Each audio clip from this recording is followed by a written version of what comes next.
বন্ধুরা, আশা করি তোমরা সবাই ভালো আছো। তোমার চ্যানেলে তোমাদের সবাইকে স্বাগতম। তো আজ তোমাদের জন্য একটা গুরুত্বপূর্ণ তথ্য শেয়ার করতে চলেছি। তোমরা যারা মাধ্যমিক পরীক্ষার্থী রয়েছে এবং আর বলতে গেলে কয়েক মুহূর্ত পরেই রয়েছে মাধ্যমিক পরীক্ষা, এরকমই একটা ব্যাপার।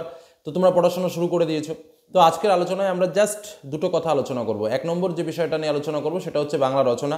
আমি এর আগেও সাজেশন দিয়েছি, আবার সেটা তোমাদের একটু মনে করিয়ে দেবো যে কোন কোন রচনাগুলো তোমরা খুব ভালো করে দেখে রাখবে। কারণ তোমরা চারিদিকে দেখতে পাচ্ছ যে একটা রচনা পড়লে একটাই কমন, বা একটাই পড়ো একটাই কমন পাবে। আমি অত মিষ্টি কথা বলতে পারবো না, কারণ অতটা গ্যারান্টি দেওয়া আমার পক্ষে সম্ভব নয়। আমার পক্ষে যে একটা রচনা পড়লেই একটা কমন, হ্যাঁ বলতে পারি যে বাংলার উৎসবটা ভেরি ইম্পর্টেন্ট রয়েছে, বাংলা ঋতু বৈচিত্র্যটা ভেরি ইম্পর্টেন্ট রয়েছে, এটুকুই।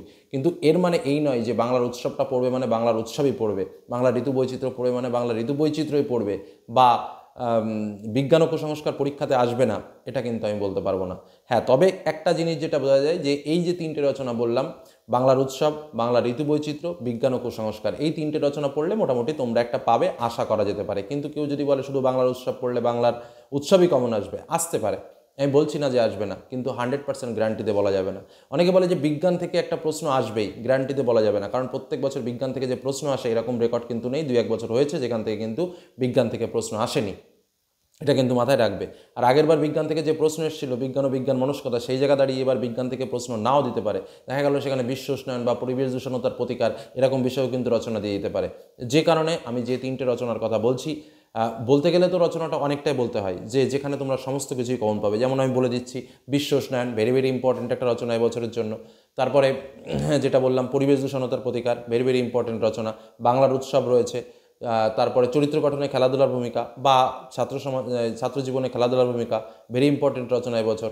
বাংলা ঋতু বৈচিত্র্য, ভেরি ইম্পর্টেন্ট রচনা এবছর। ঠিক আছে, তোমার প্রিয় লেখক, সেটাও একটা ইম্পর্টেন্ট রচনা। তো এই যে বিষয়গুলো আমি বললাম প্রত্যেকটা ইম্পর্টেন্ট, কিন্তু যদি কেউ অন্তত পক্ষে একটা কমন পেতে চাও তাহলে অন্তত এই তিনটে রচনা, এখনও যেটুকু সময় আছে আমার চ্যানেল প্লেলিস্টে চলে যাও, সেখানে দেখো প্রত্যেকটা রচনার নোটস দেওয়া রয়েছে, সেখান থেকে এই তিনটে রচনা ভালো করে রেডি করে যাও। আমি আবারও বলছি, বাংলার উৎসব, বাংলা ঋতু বৈচিত্র্য এবং বিজ্ঞান ও কুসংস্কার, এই তিনটে রচনা ভালো করে পড়ে যাও। আশা করি একটা তোমাদের লিখতে হবে, একটা তোমরা খুব ভালোভাবেই লিখতে পারবে। আর এই তিনটে রচনা যদি রেডি না করা থাকে, ইমিডিয়েটলি এই তিনটে রচনা তোমরা রেডি করো। এবার বলে রাখি, রচনায় ভালো নম্বর পেতে গেলে কী করতে হয়। দেখো, রচনায় ভালো নম্বর পেতে গেলে প্রথম কাজ যেটা, সেটা হচ্ছে পয়েন্ট ভিত্তিক লেখা তো থাকবেই, সুন্দরভাবে কোটেশন ব্যবহার করতে হবে এবং ন্যূনতম 8 থেকে 10টা পয়েন্টে লিখতে হবে। দ্বিতীয় নম্বর কথা, আমরা রচনাটা সবার শেষে লিখি। এটা ঠিক, আমরা রচনা সত্যিকারের সবার শেষেই লেখা উচিত, কারণ অন্যান্য প্রশ্নগুলোকে গুরুত্ব সহকারে লিখতে হয়। কিন্তু আমরা কিছু কিছু ছাত্রছাত্রী যে ভুল কাজটা করি, সেই ভুল কাজটা করা যাবে না। কী সেই ভুল কাজ? যে না, রচনার জন্য আমরা একদমই হাতে মোটেও সময় রাখি না। এটা কিন্তু একটা বিরাট বড় বাজে জিনিস।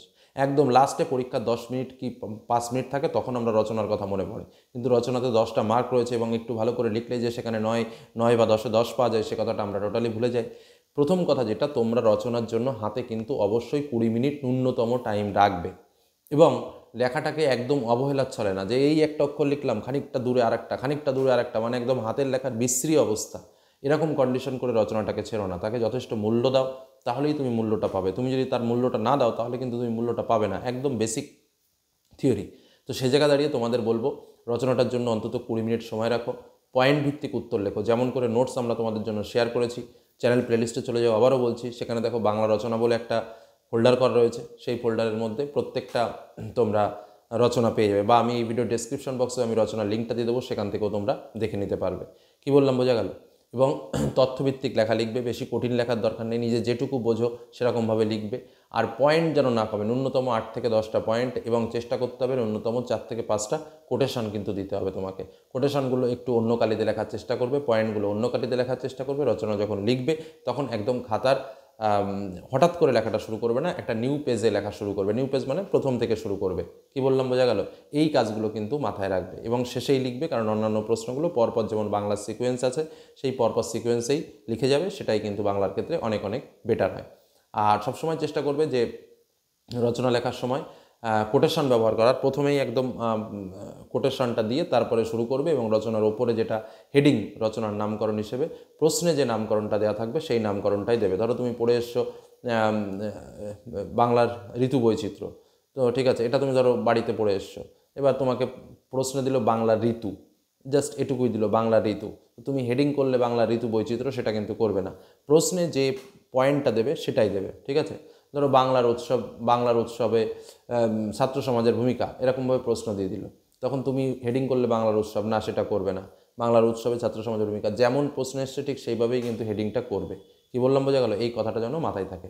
তো এটা গেল একটা বিষয়।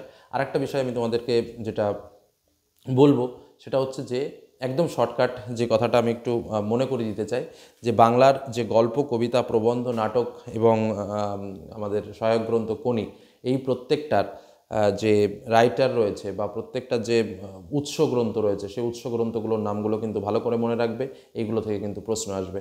আর তোমাদের জন্য আমি ইম্পর্টেন্ট সাজেশন, ইম্পর্টেন্ট নোটস কিন্তু বারবার শেয়ার করেছি, কোনো কিছু জানার প্রয়োজন হলো কমেন্ট করো। আর রচনার জন্য যে কথাগুলো বললাম, এই কথাগুলো একটু ভালো করে শুনে রেডি করো, কারণ পরীক্ষায় এখান থেকে প্রশ্ন কিন্তু আসতেই চলেছে। জাস্ট এটুকু তথ্য তোমাদের সামনে শেয়ার করলাম। সকলের পরীক্ষা ভালো হোক, এটুকুই আশা করব। ধন্যবাদ।